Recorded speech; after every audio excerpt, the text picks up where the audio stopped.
When Legends Arceus first came out, fans of the Pokemon franchise knew that it was going to change the way we play the game forever. Despite essentially being a spin-off, Legends did a lot for the game and mainly made players excited for how its new and exciting mechanics would transfer over to the mainline games. If you fast forward 11 months from its initial release in January of 2022, we had the introduction of the next games in the series, Pokemon Scarlet and Violet. Many of the gameplay features look to be returning from Legends, with an even more expansive open world to explore. So how did it shape up when compared? Well, this video is going to put the two games side by side to see whether Generation 9 made improvements on Legends Arceus or not. I'm going to start by looking at the performance of each game, as this is something that Legends was criticised for fairly heavily. So did Scarlet and Violet improve on that? Firstly, I want to address that both of these games have been released on the Nintendo Switch, which is far from the most powerful console on the market. So it's important to keep in mind that both Legends and Scarlet and Violet are quite ambitious titles considering. The open world aspect of Legends Arceus made for some low frame rates and choppy gameplay at times, which was made even worse by the poor rendering distances the game displayed. You'd often be travelling through an area thinking it was just a vast open space, and then suddenly a bunch of Pokemon and trees would spawn in for you to deal with. Not only did this mean that you couldn't look for Pokemon or places from afar, but it also just made the game look bland. Most of the time, you'd be staring into an abyss of generic terrain, which didn't give the game a very immersive feel at all. What I can say though is that when the terrain did load in, Legends had some very intricate map design and generally looked great. It's just a shame that you couldn't see this world most of the time unless you were in a 10-meter radius of it. So when Scarlet and Violet dropped, we were all desperate to know whether these issues had been addressed. And to put it bluntly, no they hadn't. I don't think this is inexcusable though, as this game is far more vast than Legends ever was. In Legends Arceus you had 5 main zones that were unlockable as you progressed through the game. The zones were pretty big and certainly made the game feel like an open world, but you were still limited. Whereas in Scarlet and Violet, you're free to explore the entire world without having to load in different zones. So understandably, this was always going to be harder for the Switch to run than Legends was. Despite the reasoning for it though, unfortunately the performance of the game is pretty shocking as well.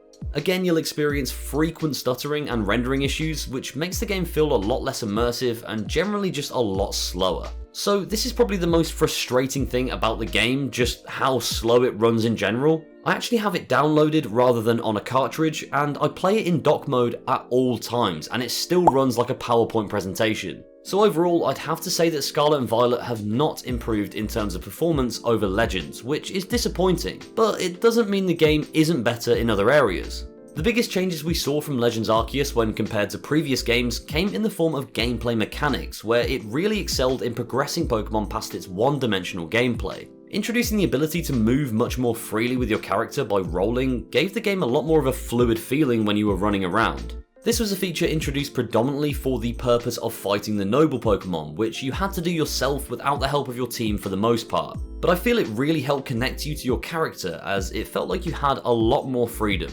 Unfortunately, this has regressed in Scarlet and Violet, as the movement mechanics have gone back to just being able to run and duck, which isn't the end of the world, but it does make it feel a little bit more basic. As for other features like the battling and catching mechanics, Legends had an extremely refreshing take on how we play the game. The ability to catch Pokemon without even entering a battle made life for completionists a lot more streamlined and satisfying. Then on top of that, you could move around during battles to see it from all different angles. While that may seem like only an aesthetic benefit, it actually had other uses, as it allowed you to run away from any encounter simply by moving away from the location. I found out pretty early on that I missed this feature in Scarlet and Violet, as I went into a later game location and encountered a toxicity that I couldn't run away from and lost my Crocodile because of it. Overall, I'd say that Scarlet and Violet also regressed in terms of battling mechanics, but it's not all negative. The introduction of agile and strong style moves in Legends was a bit unnecessary and didn't really make a lot of difference when playing. Also, it was super annoying when the other Pokemon would use an agile move and you weren't able to attack for 476 turns in a row. I'm glad they got rid of that, and I think the more traditional battling mechanics work better. In terms of the overall gameplay mechanics though, I believe Legends was a more engaging game to play. There were multiple ways to engage with wild Pokemon, making it feel like you were actually roaming around looking for them rather than walking up to them and initiating a battle. A lot of the mechanics stayed the same for Scarlet and Violet, but it did regress a little bit.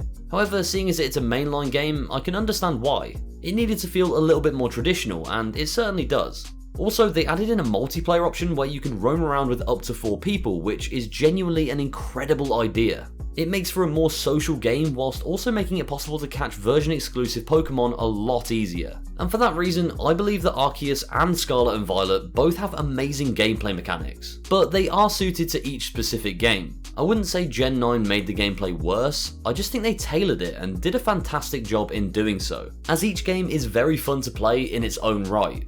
Now, here's where things start to get a little bit more interesting, the storyline of each game. In Legends Arceus, you had a fairly engaging storyline involving you having to complete research on every Pokemon in the game to earn the trust of the clan that you were a part of. Along the way, 5 different noble Pokemon had become enraged due to unknown circumstances, so it was for some reason your job to quell them and restore peace to each of the 5 regions in the game. In all honesty, this was fun for a bit, but very much became like a side quest. There was a story ongoing around this involving characters, but it felt a bit pieced together rather than flowing throughout. This resulted in most of my time spent on the game hunting down rare Pokemon and catching them, which was actually really refreshing to do in a Pokemon game. Usually I'd be training up an incredibly powerful party of 6 Pokemon, then going on to defeat the 8 gyms and Elite 4, so completing the Pokedex was never something I really did. Legends, on the other hand, makes you do this, which I like, however it doesn't make for the most engaging storyline, I must admit. Pokemon Scarlet and Violet, on the other hand, really excels in terms of its narrative.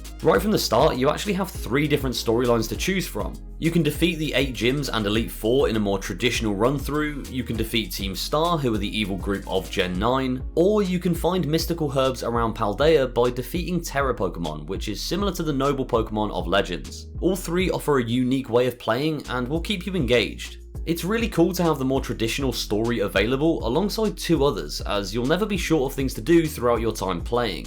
It really does feel like the main priority is advancing in the story, while you have this massive sandbox region to explore at the same time.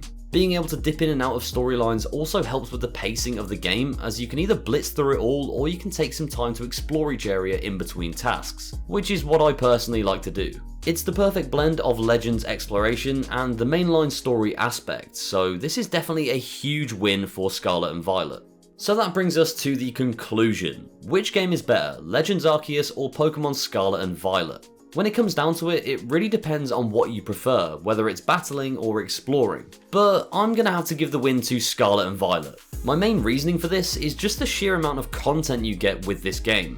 You have an incredible amount of stuff to be getting on with and still have a huge open world to explore on the side. The performance issues are annoying, but the game is still very much playable, and honestly, even though Legends had more advanced gameplay mechanics, I'd take an engaging and in-depth story over that any day. If you enjoyed this video and want to see more just like it, then click the video on screen now. If you hated it though and disagreed with everything I said, then make sure to leave a comment telling me exactly why.